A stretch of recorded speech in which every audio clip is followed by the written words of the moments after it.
He's at home with a broken leg while she's got her eye on a hunky biker. Opening the Comedy Zone, Gimme Gimme Gimme, in a moment on BBC Two.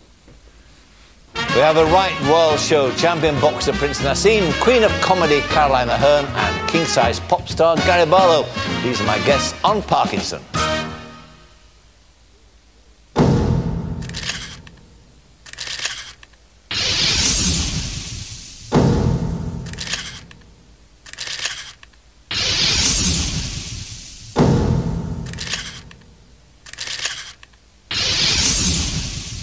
One programme has led to arrests in all these cases, and many more. It takes just one call to make the difference. A special 150th anniversary edition of Crime Watch, Tuesday, 9:30, BBC One. The 9 o'clock news now on BBC One with Michael Burke. The two little girls who've been missing for 3 days are safe and well and back with their families. The Sydney Olympics under threat as the bribery scandal spreads. And courage in black and white, a living memorial to the empires that clashed on the plain of Isandlwana.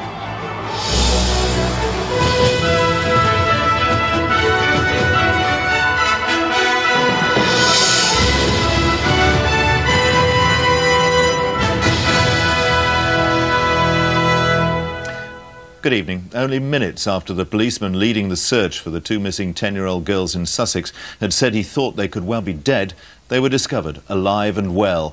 Charlene Lunnan and Lisa Hoodless were found in a shabby housing estate 12 miles from their homes.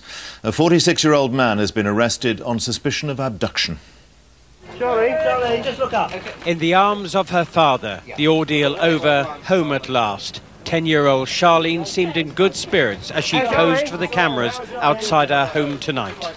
We should be given some ropes in case we... Earlier today it was a different story. The army and the police resumed the search for the two girls, believing they could be dead. Then the news came through. They'd been found. The senior police officer, who an hour before had been so worried, delivered the news. I can confirm that the two girls who were found earlier today in Eastbourne are definitely Charlene and Lisa. We are looking after them. They are alive and well, although have clearly been through an ordeal. A 46-year-old man who lives in a flat here in Eastbourne is tonight in custody on suspicion of abduction. But the smile on Keith Lunnan's face said it all. Their youngest daughter was safe at last. But what were his initial feelings? Joyful, delighted, jubilation, celebrations. You know, I mean, you could put any kind of additive to it, really. It was fantastic. And from Charlene's big sister... I was just shocked, really. I just couldn't believe it. After everything that's happened, I was just stunned. Keith was screaming, Mum was nearly crying, everyone was just full of emotions. I just stood there like, I can't believe it, thank God. That's all I could think was just thank God she's safe. And in the last hour, the other 10-year-old girl, Lisa Hoodless, was also brought safely home. Charlene, just 10, and her friend Lisa, the same age, disappeared on Tuesday morning as they made their way to school.